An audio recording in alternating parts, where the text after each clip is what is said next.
السلام علیکم ورحمۃ اللہ وبرکاتہ۔ نحمدہ ونصلی علی رسولہ الکریم، اما بعد، اعوذ باللہ من الشیطان الرجیم، بسم اللہ الرحمن الرحیم، وَإِنَّكَ لَعَلَىٰ خُلُقٍ عَظِيمٍ۔ اگر میں آپ لوگوں سے یہ پوچھوں کہ آپ میں سے کون لوگ بہترین انسان بننا چاہتے ہیں، تو آپ میں سے کتنے لوگ انٹرسٹڈ ہوں گے یہ بات معلوم کرنے کے لیے؟ ذرا ہاتھ اٹھا دیں پلیز۔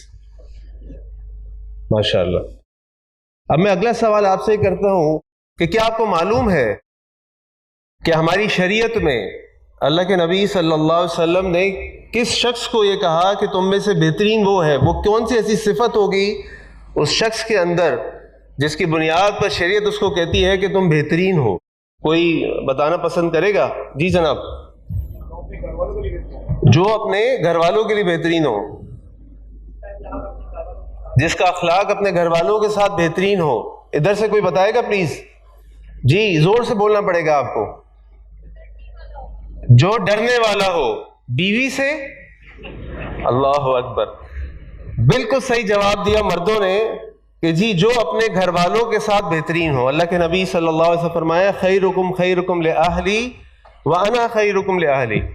تم میں سے بہترین لوگ وہ ہیں جو اپنے گھر والوں کے ساتھ اچھے ہیں، اور میں اپنے گھر والوں کے ساتھ سب سے زیادہ اچھا ہوں۔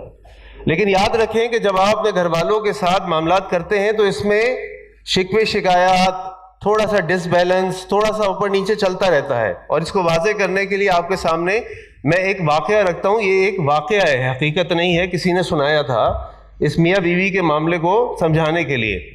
ایک بیوی اپنے شوہر سے بار بار کہتی تھی کہ بھائی، ان کے شوہر کوئی بہت بڑے عالم تھے یا کون تھے، کہتی تھی بھئی عالم تو ایسا ہوتا ہے، بندہ تو ایسا ہونا چاہیے اور یہ ہونا چاہیے۔ کل میں نے دیکھا کہ ہمارے گھر کے، بلکہ یوں کہنے لگی ایسا ہونا چاہیے جو اڑ بھی سکے۔ وہ کہنے لگے اچھا بھائی ٹھیک ہے، انہوں نے کوئی ریاضت کی اور اڑنا کی پریکٹس کی، تو انہوں نے کہا چلو آج میں اڑتے ہوئے اپنے گھر کے اوپر سے گزروں گا۔ وہ اڑتے ہوئے اپنے گھر کے اوپر سے گزرنے لگے اور انہوں نے دیکھا کہ بیگم صاحبہ بھی نیچے کھڑی ہیں، گزر گئے۔ پھر شام میں واپس آئے، کہنے لگے کہ آج تم مجھ سے کہتی تھی کہ بھائی بہترین شخص تو وہ ہوتا ہے، مرد تو وہ ہوتا ہے، یہ تو وہ ہوتا ہے جو اڑ کے دکھائے۔ کہنے لگے آج تم نے دیکھا تھا ایک شخص ہمارے گھر کے اوپر سے اڑ رہا تھا؟ ہاں میں نے دیکھا تھا۔ تمہیں پتہ ہے وہ کون تھا؟ نہیں مجھے نہیں پتا، وہ میں تھا۔ وہ کہنے لگی جبھی تو میں کہوں یہ ٹیڑھا ٹیڑھا کون اڑ رہا تھا؟ اللہ اکبر۔ اگر آپ قرآن کریم اور سنت نبی صلی اللہ علیہ وسلم کا مطالعہ کریں تو آپ دیکھیں گے کہ قرآن کریم فیملی لائف کے معاملات اور واقعات سے بھرا پڑا ہے۔ ابراہیم علیہ السلام اور ان کے والد، نوح علیہ السلام اور ان کے بیٹے، یعقوب علیہ السلام اور ان کے بیٹے، یوسف علیہ السلام اور ان کے بھائی، لوط علیہ السلام اور ان کی بیوی، یہ سارے معاملات ہمیں قرآن کریم کے اندر ملتے ہیں، جس سے ہمیں پتہ چلتا ہے کہ اس فیملی لائف کی قرآن ہمارے دین میں کتنی اہمیت ہے۔ اسی طرح جو فیملی لائف سے متعلق مسائل ہیں، معاملات ہیں، عدت کے معاملات، طلاق کے معاملات، وراثت کے معاملات، یہ ساری چیزیں اللہ تعالیٰ نے قرآن کریم میں تفصیل سے بیان کی ہیں، اتنی تفصیل سے بیان کی ہیں کہ اتنی تفصیل سے تو اسلام کے ارکان بھی بیان نہیں کیے۔ کیوں؟ کیونکہ اس کی وجہ یہ ہے کہ ہماری شریعت کی نگاہ میں یہ جو فیملی ہے یہ کسی بھی امت معاشرہ سسٹم کے لیے بنیادی حیثیت رکھتی ہے۔ اس لیے اللہ کے نبی صلی اللہ علیہ وسلم کی حدیث صحیح مسلم میں ملتی ہے کہ شیطان سمندر پر اپنا تخت پھیلاتا ہے، اس پر بیٹھتا ہے، اس کے بعد چھوٹے چھوٹے شیطان اس کے چیلے اس کے پاس آتے ہیں، اس کو رپورٹ کرتے ہیں آج میں نے ایک شخص کو چوری پہ ڈال دیا، آج میں نے ایک شخص کو اس گناہ پہ ڈال دیا، آج میں نے ایک شخص کو اس گناہ پہ ڈال دیا۔ کہتا ہے ٹھیک ہے گڈ۔ پھر ایک شخص شیطان آ کر کہتا ہے کہ آج میں نے دو میاں اور بیوی کے درمیان جھگڑا ڈال دیا، اور شیطان کہتا ہے یہ ہے کرنے کا کام، یہ کیا ہے تم نے کام؟ کیونکہ اگر میاں اور بیوی کی لائف ڈسٹرب ہو جائے تو پھر ان کے گھر کے حالات خراب ہو جاتے ہیں، لا اینڈ آرڈر کی سچویشن کریٹ ہو جاتی ہے، بچے ڈسٹرب ہو جاتے ہیں، جھگڑے شروع ہو جاتے ہیں، اور پھر یہ بچے جب گھروں سے باہر نکلتے ہیں، پریکٹیکل لائف میں آتے ہیں، ان کی اپنی شادیاں ہوتی ہیں، اپنی فیملیز بنتی ہیں، تو وہاں پر بھی وہ ان تمام معاملات اور وہ تمام جو چیزیں انہوں نے اپنے بچپن میں دیکھی، سنی اور صحیح ہوتی ہیں، یعنی ان کو انہوں نے سفر کیا ہوتا ہے، وہ ساری چیزیں پھر وہ اپنے معاشرے سے اس کا انتقام لیتے ہیں، اور وہ ساری چیزیں پھر اپنے معاشرے میں اپنے گھر والوں کے ساتھ، لوگوں کے ساتھ کرتے ہیں۔ ہمارے دین میں فیملی کو بنیادی اہمیت حاصل ہے، اس لیے آپ دیکھتے ہیں اللہ کے نبی صلی اللہ علیہ وسلم جن کے بارے میں اللہ تعالیٰ نے فرمایا وَإِنَّكَ لَعَلَىٰ خُلُقٍ عَظِيمٍ لَقَدْ كَانَ لَكُمْ فِي رَسُولِ اللَّهِ أُسْوَةٌ حَسَنَةٌ، یہ اس لیے اللہ نے فرمایا کہ رسول اللہ صلی اللہ علیہ وسلم was a perfect family man، وہ بہترین فیملی مین تھے۔ آپ دیکھیں انہوں نے اپنے بچوں کی تربیت کیسے کی۔ اللہ کے نبی صلی اللہ علیہ وسلم کے 3 بیٹے ہوئے، 2 مکہ میں 1 مدینہ میں، تینوں فوت ہو گئے۔ اللہ کے نبی صلی اللہ علیہ وسلم کی 4 بیٹیاں، اور اس زمانے میں جب بیٹیوں کو زندہ درگور کر دیا جاتا تھا، رسول اللہ صلی اللہ علیہ وسلم نے اپنی بیٹیوں کو عزت دی، ان کی تربیت کی، ان کی اچھی جگہوں پہ شادی کی، اور اتنی محبت کرتے تھے اپنے بیٹیوں کے ساتھ کہ جب فاطمہ رضی اللہ عنہا اللہ کے نبی صلی اللہ علیہ وسلم سے ملنے کے لیے آتی تھیں تو اللہ کے نبی صلی اللہ علیہ وسلم کھڑے ہو جاتے تھے، کھڑے ہو کے ان کو ویلکم کرتے تھے۔ کیوں؟ کیونکہ وہ شو کرتے تھے کہ بیٹا میں تم سے محبت کرتا ہوں، اپنی بچی کو اہمیت دیتے تھے۔ اور یہ اپنے بچوں سے محبت کرنے کا بہترین طریقہ ہے کہ جب وہ آپ کے پاس آئیں تو آپ ان کو ویلکم کریں، جب وہ آپ کے پاس آئیں تو آپ ان کو پیار کریں، ان کو اپریشیٹ کریں، جیسے ابھی ضیا یہاں پہ بات بتا کر گئے۔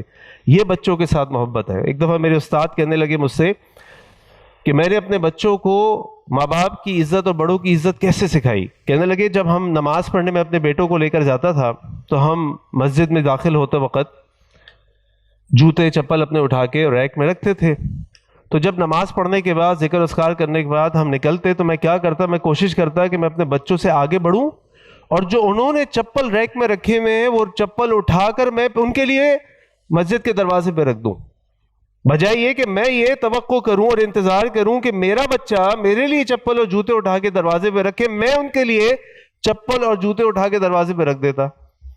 کچھ دن تک تو یہ ہوتا رہا، لیکن پھر انہوں نے ریئلائز کیا کہ یار یہ ہمارے والد ہیں، یہ کام تو ہمیں کرنا تھا، یہ والد نے نہیں کرنا تھا۔ اور کچھ عرصے کے بعد وہی بچے جن کے باپ چپل اٹھا کے دروازے پہ رکھتے تھے، وہ بچے اپنے باپ کے چپل اٹھا کے دروازے پہ رکھنے لگے۔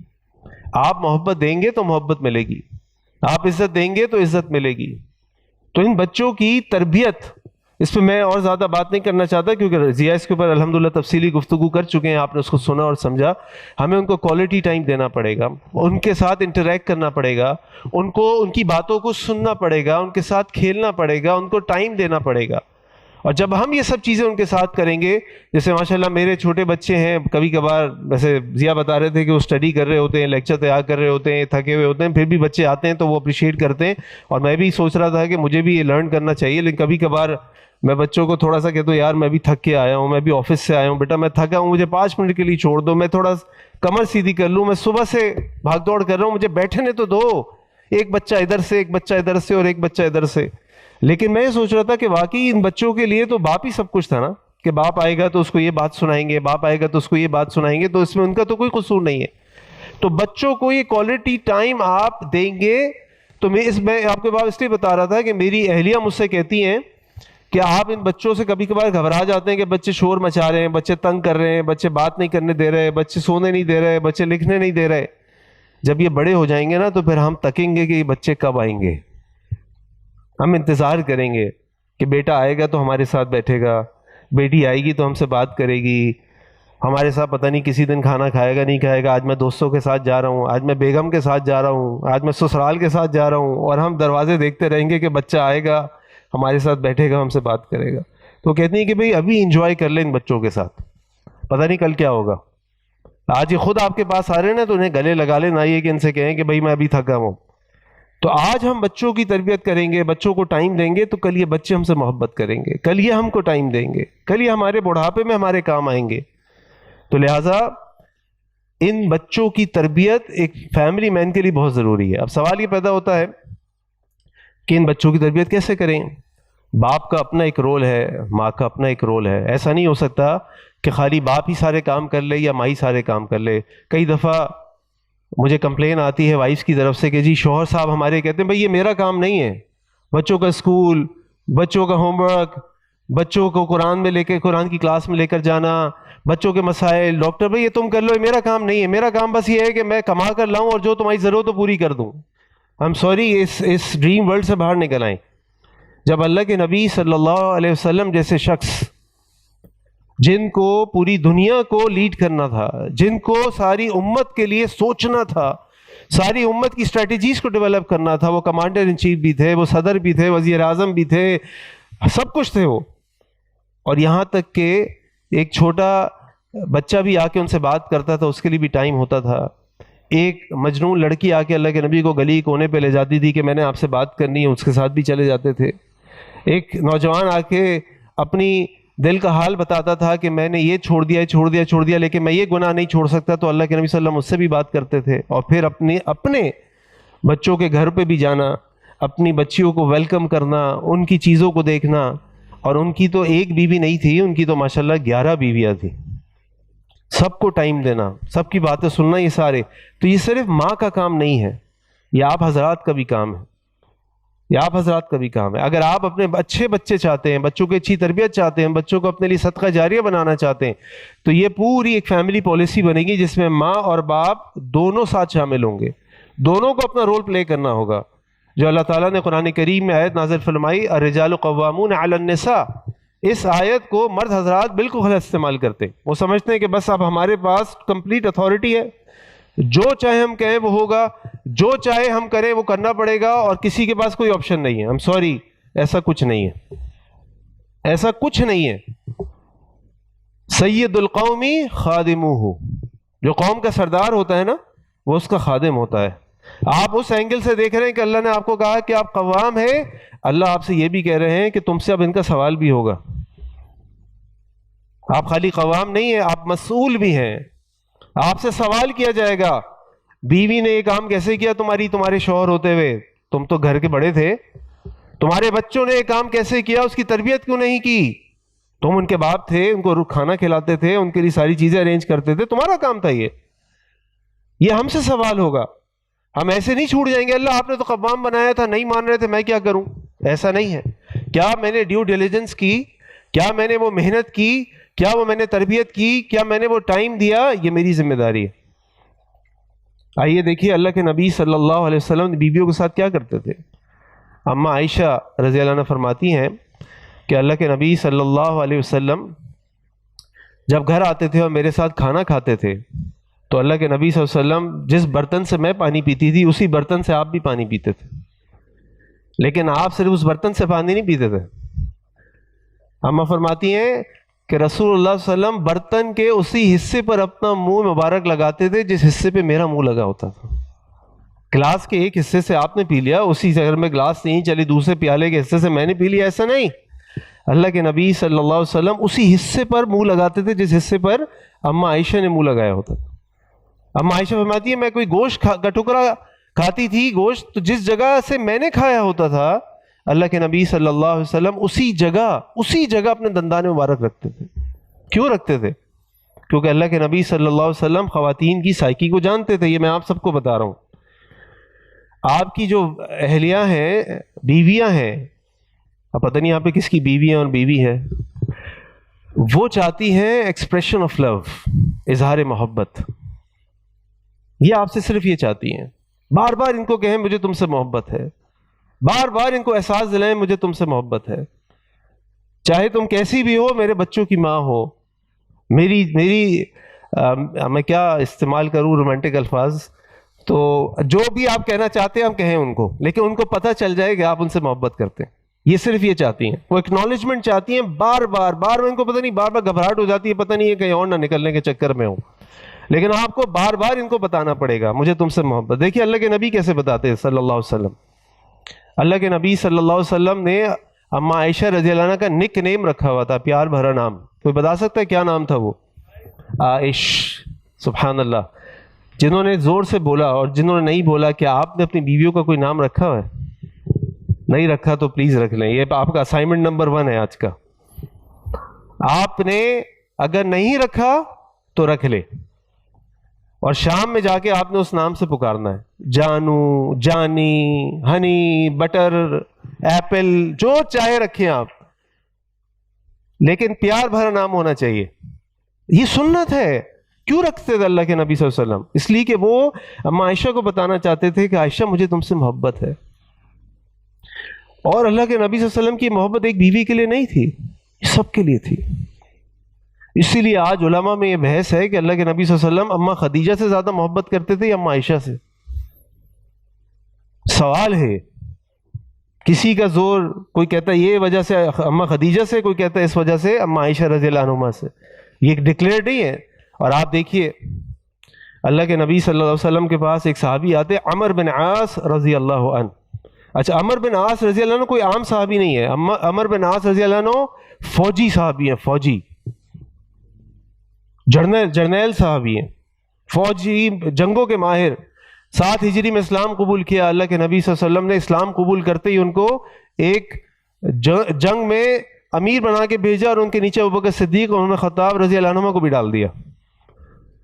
عمر بن عاص واپس آتے ہیں اور کہتے ہیں اللہ کے نبی صلی اللہ علیہ وسلم آپ کو دنیا میں سب سے زیادہ کس سے محبت ہے؟ اب دیکھیں نا، ایک بندہ ابھی اسلام قبول کر کے آیا، اس کو آپ نے جنرل بنا دیا، جنگ کا سردار امیر بنا دیا، اس کے نیچے ابوبکر عمر رضی اللہ عنہ جیسے صحابیوں کو رکھ دیا جو سسر بھی ہیں، شروع کے صحابہ ہیں، مہاجرین میں سے ہیں، غزوہ بدر کے غزوہ بدر لڑنے والوں میں سے ہیں۔ اور اللہ کے نبی فرما رہے ہیں صلی اللہ علیہ وسلم عائشہ۔ اب یہ مین سٹاک ہو رہی ہے، مین سٹاک، مین ٹو مین۔ عام طور پہ یہ مین ٹو مین ٹاک یہ نہیں ہوتی کہ تمہیں دنیا میں سب سے زیادہ کس سے محبت ہے، یہ کہاں کرتے مرد حضرات یہ باتیں؟ لیکن اللہ کے نبی ساری دنیا کے سامنے صلی اللہ علیہ وسلم ساری دنیا کے سامنے اعلان فرما رہے ہیں عائشہ۔ اور عمر بن عاص کہتے ہیں اللہ کے نبی صلی اللہ علیہ وسلم میں مردوں میں سے پوچھ رہا ہوں۔ اور پھر اللہ کے نبی فرماتے ہیں صلی اللہ علیہ وسلم ابوہا، عائشہ کے والد، پھر عائشہ کا نام، پھر عائشہ کا نام۔ یعنی ہم اگر یہ خالد بھائی اظہار کریں کسی سے تو ہمیں لوگ کیا کہیں گے؟ جوڑو کا غلام۔ یار گھر میں تو تم برتن صاف کرتی ہو، گھر کے باہر بھی اتنا ڈرتے ہو؟ لیکن اللہ کے نبی صلی اللہ علیہ وسلم اپنی بیویوں کو بتانا چاہتے تھے کہ میں تم سے محبت کرتا ہوں اور میں اس میں شرماتا نہیں ہوں، مجھے تم سے حقیقت محبت ہے۔ اللہ کے نبی صلی اللہ علیہ وسلم عائشہ کے ساتھ ایک جنگ کے لیے گئے، واپس آ رہے تھے، صحابہ سے کہا آگے چلے جاؤ، اور اماں عائشہ سے کہا اترو بھائی چلو ریس لگاتے۔ اب اماں عائشہ اس وقت بالکل ینگ لڑکی تھیں، ان کی عمر تھی کھیلنے کودنے کی، بھاگ دوڑ کرنے کی، اور اللہ کے نبی صلی اللہ علیہ وسلم کی عمر 50s میں تھی۔ اللہ کے نبی اپنی بیوی سے ایک ساتھ دوڑ لگا رہے ہیں، دوڑ، چلو دوڑو، دوڑ لگائی، اماں عائشہ جیت گئیں۔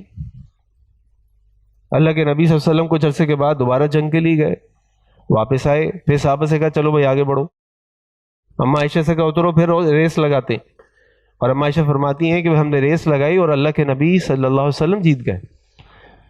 اس وقت میں تھوڑی سی ہیوی ہو گئی تھی، لیکن اللہ کے نبی صلی اللہ علیہ وسلم اپنی بیویوں کے ساتھ شغل کر رہے ہیں، کھیل رہے ہیں، ہنسی مذاق کر رہے ہیں، اور آپ سوچیں جنگ سے واپس آ رہے ہیں، اتنا پریشر سے واپس آ رہے ہیں کہ جنگ ہو رہی ہے اور آپ واپس آ رہے ہیں، لیکن اپنی بیوی کے احساسات کا خیال رکھ رہے ہیں۔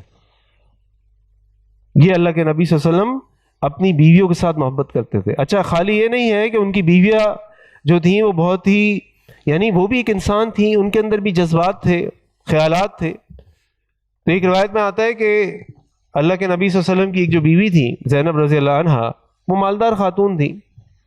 اللہ کے نبی صلی اللہ علیہ وسلم ان کے گھر جاتے تو اللہ کے نبی کو شہد پسند تھا، وہ اللہ کے نبی صلی اللہ علیہ وسلم کو شہد پلاتی تھی، اور جو باقی بیویوں کے پاس آتے تو ان کے پاس یہ سارا مال و اسباب نہیں تھا، وسائل نہیں تھے، تو ان میں سے 2 بیویوں نے پلان بنایا کہ اللہ کے نبی صلی اللہ علیہ وسلم جب گھر واپس آئیں گے تو ہم اللہ کے نبی صلی اللہ علیہ وسلم سے کہیں گے آپ کے پاس سے بو آ رہی ہے، مغافیر کی بو آ رہی ہے۔ دوسری نے بھی کہا، جب دوسری کے پاس گئے، کیونکہ آپ کا معمول یہ تھا کہ عصر سے مغرب کے درمیان اپنی تمام بیویوں کو وزٹ کرتے تھے، ان سے ان کا حال احوال، ضروریات، مسئلے مسائل پوچھتے تھے، اور مغرب کے بعد اس بیوی کے گھر چلے جاتے تھے جس کی ٹرن ہوتی تھی۔ تو ان دونوں بیویوں نے کہا آپ کے پاس سے بو آ رہی ہے۔ اللہ کے نبی نے فرمایا صلی اللہ علیہ وسلم آج کے بعد میں شہد نہیں پیوں گا۔ یعنی اللہ کے نبی کو شہد محبوب تھا، مرغوب تھا، لیکن اللہ کے نبی صلی اللہ علیہ وسلم نے کہا میں آج کے بعد شہد نہیں پیوں گا۔ کیوں نہیں پئیں گے؟ اس لیے کہ میری بیویوں کو اس سے بو آتی ہے، میں اپنی پسند کی چیز چھوڑ دوں گا۔ آپ کی ٹرن آئے گی، ابھی خوش نہ ہوں آپ لوگ، میں اپنی بیوی کے لیے شہد چھوڑ دوں گا، اور اللہ تعالیٰ نے پھر سورہ تحریم کی آیت اتاری، یا ایھا النبی، اے نبی، لما تحرم ما احل اللہ لک تبتغی مرضات ازواجک، تم کیسے اس چیز کو حرام کر سکتے ہو جس چیز کو اللہ نے حلال کیا ہے؟ تم اپنی بیویوں کی رضا چاہتے ہو؟ یعنی آپ صلی اللہ علیہ وسلم اس حد تک چلے گئے کہ میری بیوی خوش ہو جائے، مجھے اور کیا چاہیے؟ اب یہ میں آپ کو اس لیے بتانا چاہ رہا ہوں کہ جو جذبات ہیں، احساسات ہیں، بعض اوقات شکوے شکایات ہیں، یہ چلتا ہے گھروں میں۔ اس کا معنی یہ نہیں ہے کہ آپ گھر سے نکالنے کی دھمکی دے دیں گے، اللہ نہ کرے، آپ اس کو طلاق دے دیں گے، اللہ نہ کرے، آپ اس کو گالیاں دے دیں گے، اللہ نہ کرے، نہیں۔ ایک اور واقعہ سن لیجئے، اللہ کے نبی صلی اللہ علیہ وسلم اپنے دوستوں کے ساتھ بیٹھے، جس بیوی کے گھر میں بیٹھے ہیں صحابہ کے ساتھ، اتنے میں دوسری بیوی کے گھر سے ایک پیالے میں کچھ کھانا آ گیا، غلام لے کر آیا اور آ کے خادم لے کر آیا، کھانا رکھ دیا۔ اللہ کے نبی صلی اللہ علیہ وسلم کی جب جس بیوی کے گھر اللہ کے نبی موجود تھے، ان کو غیرت آ گئی، انہوں نے کہا آج میری ٹرن ہے اپنے شوہر کی خدمت کرنے کی۔ سبحان اللہ، کتنی عظیم بیویاں تھیں، آج میری ٹرن ہے اپنے شوہر کی خدمت کرنے کی، تم نے کیوں بھیجا کھانا؟ وہ وہاں گئیں اور کھانے کے برتن کو توڑ دیا۔ اب یہ اگر اللہ نہ کرے معاملہ ہمارے ساتھ ہو تو کیا ہوگا؟ کیا ہوگا ہمارے ساتھ؟ کیا حشر نشر ہوگا گھر کے اندر، کیا شور شرابہ ہوگا؟ اللہ کے نبی صلی اللہ علیہ وسلم نے اس ٹوٹے ہوئے برتن کو سمیٹا اور سمیٹتے ہوئے کہنے لگے، غارت امکم، غارت امکم، تمہاری ماں کو غیرت آ گئی، تمہاری ماں کو غیرت آ گئی۔ اور پھر فرمایا اس برتن کے بدلے برتن بھیج دو، اناء بے اناء، برتن کے بدلے برتن بھیج دو، کھانا تو چلو جو ضائع ہونا تھا ہو گیا، گرنا تھا گر گیا، لیکن اب تم برتن اس کا واپس کر دو۔ ختم بات، ختم بات۔ کیونکہ اللہ کے نبی صلی اللہ علیہ وسلم جانتے تھے خواتین کی نفسیات کو، سمجھتے تھے، اور یہی ہمارے لیے ایکچولی لقد کان لکم فی رسول اللہ اسوۃ حسنہ، دس از واٹ بی لائک ہم صلی اللہ علیہ وسلم۔ یہ ہمیں کرنا ہے، یہ برداشت ہمیں پیدا کی، ہمارے بچوں کی ماں ہے، یہ ہماری آنکھوں کی ٹھنڈک ہے، یہ وہ ذات ہے جس کو ہم نے اللہ کے نام پر اپنے لیے حلال کیا، یعنی ہماری بیوی۔ اس کا احترام، اس کا وقار، اس کی عزت ہماری عزت ہے۔ اور اگر آپ اچھے بچے بنانا چاہتے ہیں، پیدا کرنا چاہتے ہیں، تربیت کرنا چاہتے ہیں، تو آپ کو گھر کا ماحول اچھا رکھنا پڑے گا۔ یہ درگزر، یہ برداشت، یہ صبر، یہ بردباری، یہ حلم، یہ اپنے اندر پیدا کرنا پڑے گا۔ یہ ہے الرجال قوامون علی النساء، یہ ہے الرجال قوامون علی النساء۔ یہ نہیں ہے گھر سے نکال دوں گا، دھکے دے دوں گا، مار دوں گا، یہ کر دوں گا، وہ یہ نہیں ہے۔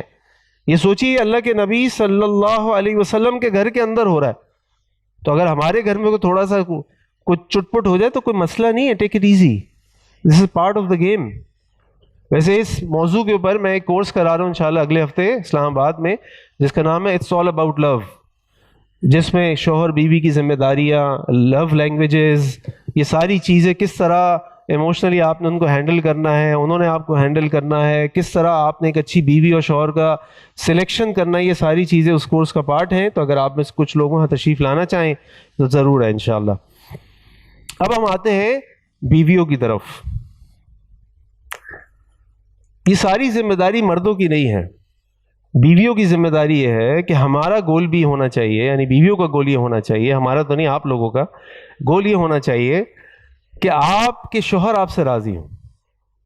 اللہ کے نبی صلی اللہ علیہ وسلم کی حدیث آپ نے فرمایا اذا صلت المرأة خمسها، اگر ایک عورت 5 وقت کی نماز پڑھتی ہو، وصامت شہرها، اور ایک مہینے کے رمضان کے مہینے کے فرض روزے رکھتی ہو، واطاعت زوجها، اور اپنے شوہر کی اطاعت کرتی ہو۔ اب یہ اطاعت کس بلا کا نام ہے؟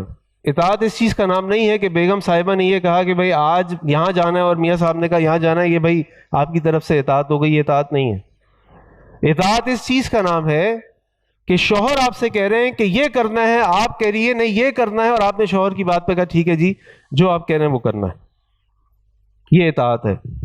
یہ اطاعت نہیں ہے کہ میری مرضی تو شوہر بھی۔ اچھا، بہت ساری بیگمات یہ سمجھتی ہیں کہ ہم جو بات کہتے ہیں شوہر مان لیتے ہیں تو اس کا مطلب ہے کہ میں ہی صحیح ہوں، ماشاءاللہ میرے شوہر بڑے فرما بردار ہیں، بہت اچھے ہیں۔ اصل میں وہ ڈرتے بہت ہیں، وہ نہیں چاہتے کہ گھر کی بات باہر چلی جائے، وہ چاہتے ہیں کہ معاملات ٹھنڈے ہو جائیں، کیونکہ اگر آپ کی طرف سے کچھ گرما گرمی ہو گئی تو میں آپ کو بتا رہا تھا کہ اگر آپ کے شوہر آپ کے بہت فرما بردار ہیں اور ہمیشہ فرما برداری کرتے ہیں تو ضروری نہیں ہے کہ آپ ہمیشہ صحیح ہیں. ہو سکتا ہے کہ وہ آپ سے ڈرتے ہوں، ہو سکتا ہے کہ وہ نہیں چاہتے گھر کا ماحول خراب ہو سکتا ہے کہ وہ نہ چاہتے ہوں کہ پھر بچوں کے سامنے خواہ شور شرابہ ہو. تو اس چیز کو سمجھیں، کیونکہ مجھے بہت کمپلینز آتی ہیں اور میں آپ کو بتا نہیں سکتا بیچارے مرد حضرات کتنا ڈرپوک ہیں. اور میں ان سے کہتا ہوں بھائی تمہیں کیا ہو گیا ہے، تم ٹھیک ہے محبت کرو لیکن تھوڑا سا بیلنس تو کرو، اس کو بتاؤ تو صحیح بھائی ایسے ہوگا ایسے ہوگا ایسے ہوگا. وہ کہتے ہیں میں یار کاشف بھائی بڑا مسئلہ ہے یار، بس میں کیا بتاؤں آپ کو. یعنی بیویاں ان کو اپنی ماؤں سے ملنے سے روک دیتی ہیں، بیویاں ان کو اپنے دوستوں سے ملنے سے روک دیتی ہیں. یہ نہیں برے دوست، اچھے دوستوں سے بھی بس نہیں جانا اس کے پاس، نہیں ملنا اس سے، یہ نہیں کرنا وہ نہیں کرنا. اور وہ بیچارہ ڈر رہا ہوتا ہے کیونکہ وہ نہیں چاہتا گھر میں جھگڑا ہو، وہ نہیں چاہتا گھر میں کوئی بدتمیزی ہو، کوئی بری بات ہو، اور وہ صبر کر کے بیٹھ جاتا ہے. تو اللہ کے نبی صلی اللہ علیہ وسلم فرما رہے ہیں اذا صلت المرأة خمسها وصامت شهرها واطاعت زوجها واحسنت فرجها، اور اپنی شرمگاہ کی حفاظت کرتی ہو، اپنی حیا کی حفاظت کرتی ہو، قیل لها، اس سے کہا جائے گا قیامت والے دن ادخل الجنت، تم جنت میں داخل ہو جاؤ جس جنت کے دروازے سے داخل ہونا چاہتی ہو. آپ کے لیے تو اتنی بڑی آسانی ہے، یہ 30 سال کی زندگی ہے، 40 سال کی زندگی ہے، 50 سال کی زندگی. اب تو ویسے ہی ہماری ایوریج ایج 50 اور 60 کے بیچ میں شادیاں ہوتی ہیں 18-20 سال کی عمر میں. یہ بھی ایک بڑا مسئلہ ہے. پرسوں میں پڑھ رہا تھا کہ حضرت یہ جو عمر بن عاص رضی اللہ عنہ کا میں نے آپ کے سامنے ذکر کیا، ان کے بیٹے ہیں عبداللہ بن عمر بن عاص. باپ اور بیٹے کے درمیان جو عمر کا فرق تھا وہ تھا 12 سال. باپ اور بیٹے کے درمیان جو عمر کا فرق تھا 12 سال. اس کا مطلب ہے تو کم از کم 11 سال میں شادی ہوئی ہوگی. اور ہمارے یہاں شادیاں آج کب ہوتی ہیں؟ تو اس پہ ہمیں غور و فکر کرنا چاہیے کہ اپنے بچوں کی شادیاں جلدی ایج میں کریں. آج کل فتنے بہت ہیں نمبر 1، اور نمبر 2 ان کو جلدی ایج میں چھوٹی ایج میں تیار بھی کریں. ان کو ممی ڈیڈی اور نپل دینے کے بجائے ان کو ذرا باہر بھیجیں، دھوپ کھلائیں، بھاگ دوڑ کرائیں، ادھر ادھر بھیجیں تاکہ ان کا پسینہ نکلے، ان کو ذرا کچھ ڈانٹیں سننی پڑیں، ذرا ان کو جھٹکے لگیں تاکہ یہ اپنے آپ کو مضبوط کریں، اور جب بیگم جھٹکا دیں تو برداشت کر سکیں. تو اللہ کے نبی صلی اللہ علیہ وسلم اپنی بیویوں کے ساتھ اس طرح محبت کرتے تھے، اس طرح ان کے ساتھ سلوک کرتے تھے. اسی طرح اللہ کے نبی نے فرمایا صلی اللہ علیہ وسلم کہ ایک اچھی عورت کون ہے؟ ایک اچھی عورت وہ ہے کہ جب اذا نظر الیہ سرت ہو، جب اس کا شوہر اس کو دیکھے تو اس کو خوشی ہو. شوہر کام سے شام کو گھر آیا اپنے محنت مزدوری کر کے، جس بھی مصروفیت میں وہ ہوتا ہے، اور اس کی بیوی اس کو ویلکم کرتی ہے، اس کو دیکھ کے اس کا دل خوش ہو جاتا ہے. یہ جو ہے یہ ایک اچھی عورت ہے. اللہ کے نبی فرما رہے یہ اچھی عورت ہے. اسی طرح اس کے بعد آپ نے پھر وہی بات فرمائی اذا امر اطاعتہ، کہ جب وہ اس کو حکم دے تو وہ اس کی اطاعت کرنے والا، اس کی اطاعت کرنے والی ہو. وہ اطاعت پہ نہ ڈالے بلکہ وہ اس کی اطاعت کرنے والی ہو. کیونکہ یاد رکھیے if there is no king there will be no queen. اگر کسی جگہ کا کوئی بادشاہ نہیں ہوگا تو ملکہ بھی نہیں ہوگی. اگر کہیں کوئی بادشاہ نہیں ہوگا تو ملکہ بھی نہیں ہوگی، اور اگر ملکہ بادشاہ بننے کی کوشش کریں گی تو جہاں بھی ہوں گی وہاں فساد ہو جائے گا. تو زمین تو جہاں اگر آپ چاہتی ہیں کہ آپ ملکہ بن جائیں تو پھر آپ کو کسی کو بادشاہ بنانا پڑے گا، اور وہ بہترین بادشاہ آپ کا اپنا شوہر ہے جو آپ کے لیے آپ کے دین نے اس کو بادشاہ مقرر کیا. تو اپنے شوہر کا خیال رکھیں، ان کی اطاعت کریں، مل کے اپنے گھر میں ایک اس طرح کا ماحول بنائیں کہ آپ کے گھر میں اور آپ کے بچوں کے لیے ایک ایسا ماحول ہو کہ جہاں پہ ان کی اچھی تربیت ہو سکے، ان کی اچھی اپ برنگنگ ہو سکے، وہ ایک اچھے مسلمان بن سکیں، ایک اچھے امتی بن سکیں، ایک اچھے سوسائٹی کے ایک اچھے سٹیزن بن سکیں. اور یہ جب ہی ہو سکتا ہے کہ جب ماں باپ کی تربیت اچھی ہو، وہ خود ایک دوسرے کا خیال رکھنے والے، درگزر کرنے والے، محبت کرنے والے، مل کر فیصلہ کرنے والے ہوں. یہ بہت ضروری ہے. لیکن یاد رکھیں، میں اپنے بھائیوں کو ایک بات سمجھا دوں، جب یہ آپ کے ساتھ کوئی بات کریں تو اگر آپ کی خواتین کبھی آپ سے یہ کہنا کہ آپ نے کوئی بات ان کی نہیں مانی، تو یہ آپ سے کہیں آپ کبھی میری بات نہیں مانتے، تو یہ ایسے ہی کہہ رہی ہوتی ہیں. ان کی لینگویج اور ہماری لینگویج میں تھوڑا سا فرق ہے. جب ریئیکشنز ہوتے ہیں نا تو لینگویجز میں فرق ہے. ان کا کبھی کہنے کا مطلب حقیقت میں کبھی نہیں ہوتا، کیونکہ آپ کہیں گے کل تو میں نے تمہاری بات مانی تھی، پرسوں بھی تمہاری بات مانی تھی، پچھلے ہفتے بھی تمہاری بات مانی تھی. ان کا مطلب ہوتا ہے کہ آپ نے آج میری بات نہیں مانی. تو آپ بھی ان کی ہر بات کو نا فوراً نہ مان لیا کریں کہ بالکل صحیح کہہ رہی ہیں، تھوڑا سا ان کو آپ مارجن دے دیں تاکہ یہ آپ کی بات کو سنبھال لیں۔ اب اس کے بعد جب میاں اور بیوی کے اندر یہ بیلنس اور محبت کریٹ ہو جائے تب ہم نے اپنے بچوں کو سنبھالنا ہے، کیونکہ ہمیں ایک پرفیکٹ فیملی بنانی ہے۔ اور یہ بچوں کیسے آپ سنبھالیں گے، ان کے لیے آپ نے 2 بڑے اہم کام کرنے ہیں۔ سب سے بڑا اہم کام یہ ہے کہ آپ نے ان کے لیے دعا کرنی ہے، آپ نے ان کے لیے دعا کرنی ہے اپنے بچوں کے لیے۔ ہمارے شیخ قاری سہیل میر محمدی صاحب تشریف لائے ہیں، عالم سالن۔ قاری صاحب ایک دفعہ، میں چونکہ کراچی میں رہتا ہوں تو میں ایک دفعہ ان کو ایئرپورٹ سے لے کر ہوٹل جا رہا تھا، یہ اکثر میں واقعہ سناتا ہوں، تو میں نے قاری صاحب سے کہا کہ قاری صاحب آپ کس طرح اتنی مصروفیات ہیں آپ کی، آپ مینیج کرتے ہیں ساری چیزیں، بچوں کو ٹائم یہ وہ۔ انہوں نے مجھے کچھ چیزیں بتائیں اور پھر انہوں نے مجھ سے سوال کیا کہ آپ اپنے بچوں کے لیے دعا کرتے ہیں؟ میں نے کہا جی شیخ کرتا ہوں۔ کتنی دعا کرتے ہیں؟ میں نے کہا اتنی دعا کرتا ہوں۔ ہر بچے کا نام لے کے دعا کرتے ہیں؟ میں نے کہا جی میں ہر بچے کا نام لے کے دعا کرتا ہوں، میں ہر بچے کے لیے میں نے ایک ویژن بنایا، میرا بچہ ایسا ہو، یہ والا میرا بچہ ایسا ہو، تو میں اس کے لیے دعا بھی کرتا ہوں۔ کہنے لگے دعا بہت کیا کریں اپنے بچوں کے لیے، کیونکہ آج اتنے فتنے ہیں کہ ہم بہت حد تک بے بس ہوتے جا رہے ہیں۔ اب یہ اللہ سے جتنا مانگیں گے، جتنا اس سے دعا کریں گے، اتنا انشاءاللہ ہمیں امید ہے کہ اللہ ہمارے بچوں کی حفاظت کریں گے۔ اور دوسری چیز یہ کہ اپنے بچوں کے لیے رول ماڈل بنے، اپنے بچوں کے لیے رول ماڈل بنے۔ آپ سچ بولنے والے ہوں گے، آپ کے بچے سچ بولنے والے ہوں گے۔ آپ گاڑی سے کچرا نہ پھینکنے والے ہوں گے، آپ کے بچے بھی کچرا پھینکنے والے نہیں بنیں گے۔ آپ لوگوں کو گالیاں دینے والے نہیں ہوں گے، آپ کے بچے بھی گالیاں نہیں دیں گے۔ آپ شراب سگریٹ پینے والے نہیں ہوں گے تو آپ کے بچے بھی نہیں ہوں گے، کیونکہ وہ آپ کو دیکھ رہے ہوتے ہیں۔ اور یہ سمجھانے کے لیے میں آپ سب سے درخواست کروں گا کہ سب کھڑے ہو جائیں سیٹ سے، پلیز اسٹینڈ اپ، سب ذرا پلیز 1 منٹ کے لیے۔ قاری صاحب آپ تشریف رکھیں، قاری صاحب آپ تشریف رکھیں آپ تشریف رکھیں، آپ بہت دور سے آئے۔ اب میں آپ کے ساتھ ایک ایکٹیویٹی کروں گا، تو آپ نے میرے ساتھ وہ ایکٹیویٹی کرنی ہے۔ ذرا سب حضرات چونکہ بہت دیر ہو گئے ہیں، صوفوں میں آپ دھستے جا رہے ہیں، کرسیوں پہ آپ لیٹتے جا رہے ہیں، تھوڑا ریلیکس اور تھوڑا انرجائز ہونے کی ضرورت ہے، تو ذرا اپنے دونوں ہاتھوں کو اوپر کر لیں۔ اب اپنے دونوں ہاتھوں کو میری طرح سامنے لے آئیں۔ اب جو میں کر رہا ہوں نا وہ آپ کرتے جائیے۔ اپنے ہاتھوں کو ایسے کر لیں، اب واپس اپنے ہاتھوں کو اوپر کر لیں، اب اپنے دونوں ہاتھوں کو سر پہ رکھ لیں، اور اب آپ لوگ اپنے کان کو پکڑ لیں۔ اللہ اکبر، یہ کان تھا؟ تشریف رکھیں۔ ہمارے کان تو اللہ نے یہاں رکھے۔ یہ ہے action specs louder than voice. آپ اپنے بچوں کو سناتے رہیں، لیکچر دیتے رہیں، تلقینات کرتے رہیں، سب کچھ کر لیں۔ آپ ان کو کر کے دکھا دیں، وہ کرنا شروع ہو جائیں گے۔ آج نہیں کریں گے کل کر لیں گے۔ وہ ڈیٹا ان کے پاس سیو ہوگا کہ میرا باپ سردی ہو یا گرمی، تھکا ہوا ہو یا فریش، فجر کی نماز مس نہیں کر سکتا، وہ رمضان کے روزے نہیں چھوڑ سکتا، وہ قرآن کی تلاوت دن میں ضرور کرے گا، کچھ بھی ہو جائے، وہ کسی کو دھوکہ نہیں دے گا، وہ سچ بولے گا، وہ برداشت کر لے گا، سزا لوگوں کی باتیں سن لے گا، لیکن کوئی غیر شرعی کام نہیں کرے گا۔ آپ کر لیں، آپ کے بچے آپ کو دیکھ رہے ہیں۔ جب تک وہ 5 6 7 سال کے ہیں، جب تک دنیا میں آپ سے بڑھ کر ان کے لیے کوئی آئیڈیل نہیں ہے۔ اور یہی وہ ٹائم ہے جب آپ اپنے بچوں کے دلوں میں جو کلین سلیٹس ہیں ان کے اوپر جو چاہے لکھ سکتے ہیں۔